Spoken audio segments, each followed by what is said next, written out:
from all around, all over, just to let him know just how much they appreciated him. So again, shout out to Bill Lee, to his family members, and all of those who knew him.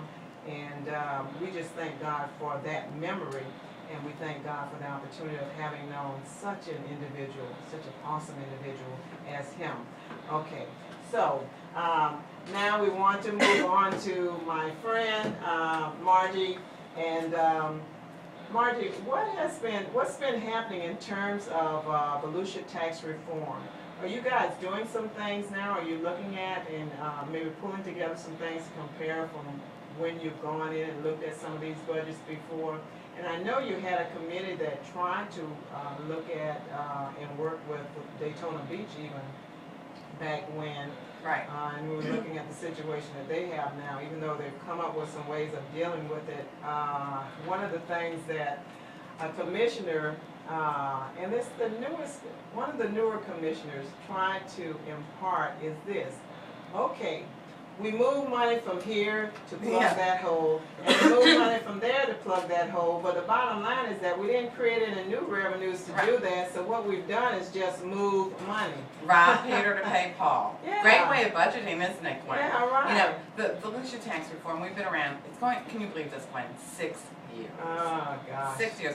And you were on those first buses with us to Tallahassee and everything back in 07 and everything like that, and, you know, wanting, you know, true tax reform. Absolutely. And what we've gotten, some will argue, you know, have we gotten relief? It's not really about tax relief, it's about tax reform.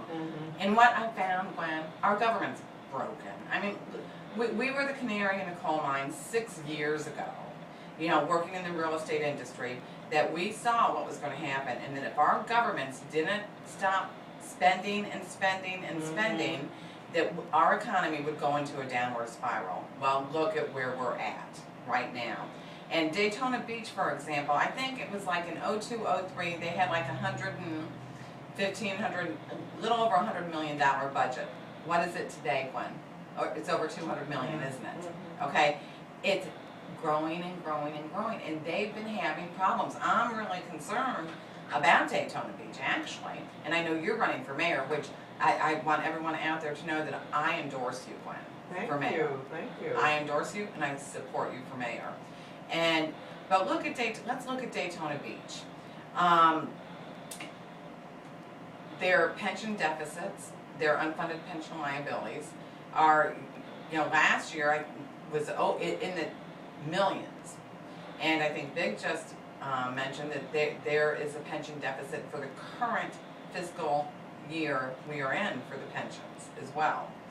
Now, the questions I ask is why, number one, why did the CFO quit abruptly a month ago? Why has our city manager, Jim Chisholm, been looking for applying for jobs across the state that he hasn't been hired? And I don't know if you saw, but I'm sure you must have heard about it, Gwen, that about a month ago they had a problem, the city had a problem paying their employees. It was on Channel 9 News. Yeah, the system that the CFO who left had recommended to the commission that they take on, the system didn't work right. So people were getting no checks or checks for 6 cents. Yes. And as a result of that too, because you have some lower paid employees who live from paycheck to paycheck. Absolutely. And so they had things kind of bouncing around, and what the city had to do, or maybe they did it out of their hearts because they were the ones who caused it. For those overdraft payments and the like, they actually reimbursed. I'm told that they reimbursed staff for those because it was their fault that the checks did not go in to the bank as they should have. The direct deposits and so forth. Absolutely. And this went on for at least a couple of weeks. Yes, it did. And, you know, I think it's an example of what you said. They're moving money around from different funds. Because now that we find out, what, they're $8.2 million? That's where we are now. And that's for this fiscal year we're in. Is that correct, Gwen? Yeah, some of it's carryover from last year. Yeah. And then based on their expectations, their overestimations of what would come in, which was 6-point-something million. In terms of the red light cameras, in terms of fines and fees and all of that. Let's talk about the red light cameras a minute. They expected what, 5 or 6 million to come in, right? Yeah, around there. Big, at least 3 million. But from what was said last night, actually they had an even higher amount that they had plugged in for that. Right now. And how much have they received? Like a million, I is think it? about $1.5 million, somewhere there, under 2 million. Now, if just enough to pay the vendor. Right, and not so to make zero, any more money. Mm-hmm. And you know, in the private sector, if I was that way off in budgeting, I'd be out of a job. Right. I would be fired. Okay, but yet we allow this to.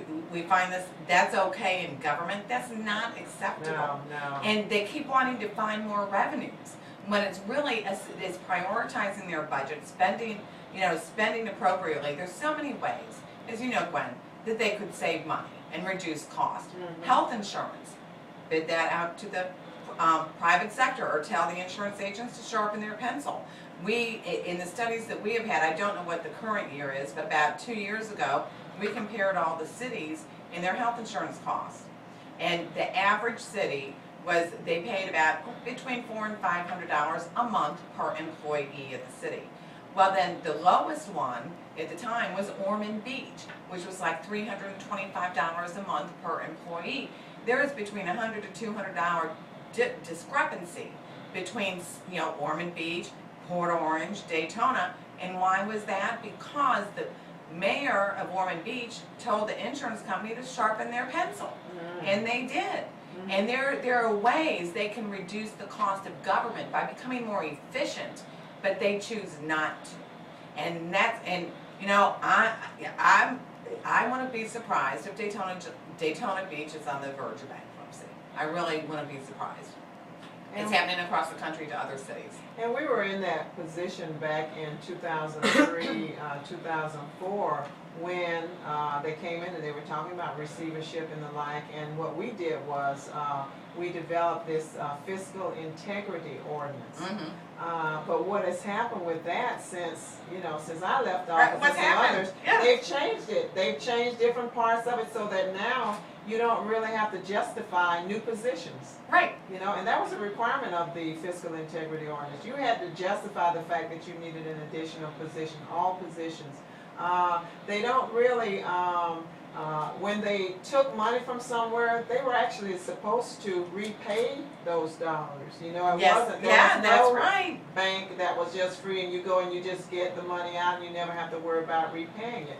And the enterprise funds had to actually work up a pro forma so that they actually, in government you don't make money, but you don't lose any money either. Right. Right.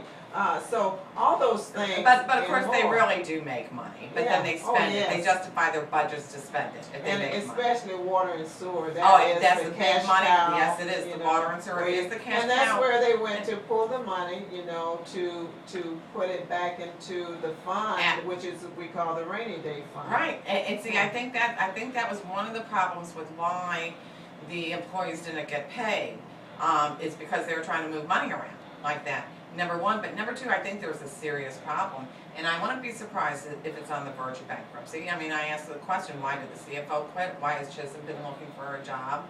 Now, right now they're looking for money. And what did they do last night? They were trying to save $8 million. I know I wasn't at the meeting, and I didn't have a chance to read it in the paper this morning, but are they getting rid of 22 positions? Is that right?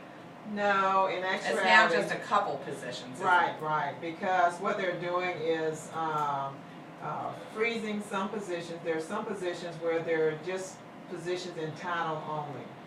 That means nobody's unfunded. Right. No, nobody has a job. It's just extra money. And there are other positions where are times where people are going to, they have plans to retire. Those persons, once they retire, then that makes up for funds for other positions, or it allows an individual from another department to move into that department.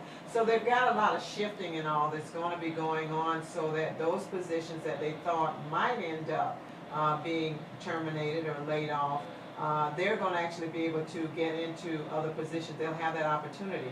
But that all except for, they were saying actually 4 positions, and it's possible that 2 of those they might be able to accommodate, but if not, it will be 2 to 4 positions that will have the opportunity and the choice of either going into something that's of a temporary nature, that really doesn't have any benefits, or going ahead and drawing unemployment.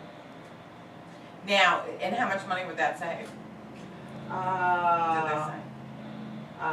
No, See, that's what. but because the bottom line of what they're doing is trying to accommodate the shortfalls of the over projections That's several that million they dollars. had, yes, which was at least 6 something. But they're trying to accommodate that, plus the 2-point-something million from the past budget that Because it was a they've taken total out of of the 8 fund. million. Yeah, Yes, they've and taken out of the fund. it's a mess. You know, in the private sector, if a business ran their business that way, they'd be bankrupt. And I really think, yeah, we have Daytona, Port Orange, their unfunded liability, pension liabilities last year was, I think, pushing 35 million for police and fire. That was last year. Ken Parker has now said he is retiring at 29 years. Next year at 20, why not 30? You know, to me it appears that people are like jumping ship here because they know what's coming down the pipeline. There are other cities across the nation, in Alabama, California, and other states across our nation that are going bankrupt.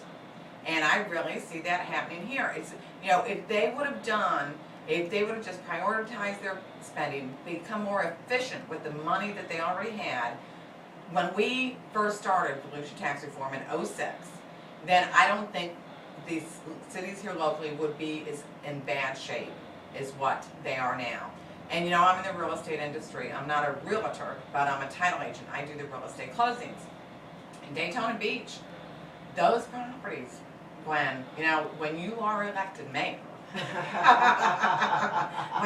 you're going to have a difficult time, because what I see coming across my desk, you know, our property appraiser, Morgan, who's a wonderful guy.